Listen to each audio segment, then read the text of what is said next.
Recorded Books presents an unabridged recording of 33 Multicultural Tales to Tell by Pleasant DeSpain, narrated by the Recorded Books Repertory Company.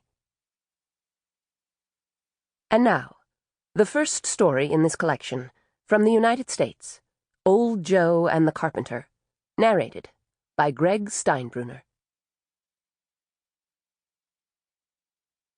Old Joe lived way out in the countryside all by himself.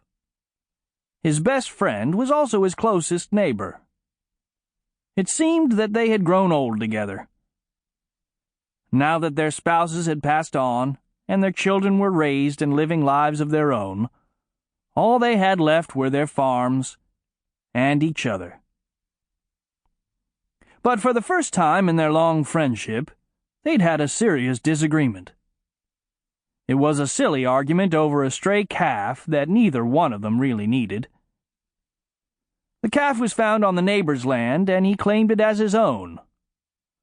Old Joe said, No, now that calf has the same markings as one of my cows, and I say it belongs to me."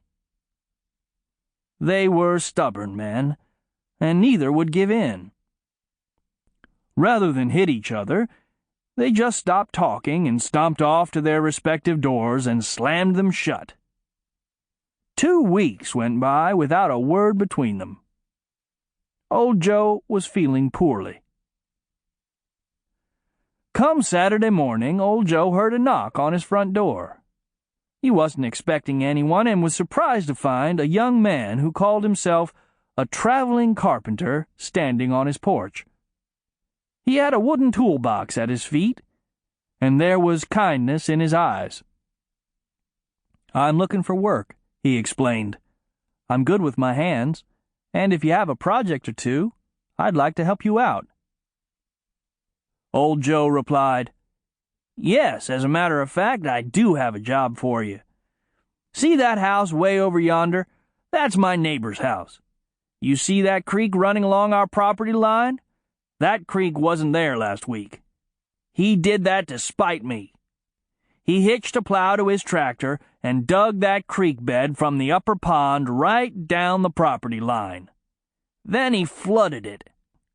Now we got this creek to separate us. I'm so darn mad at him. I've got lumber in my barn, boards, posts, everything you'll need to build me a fence, a tall fence, all along that creek. Then I won't have to see his place no more. That'll teach him." The carpenter smiled and said, "I'll do a good..." Sample complete. Ready to continue?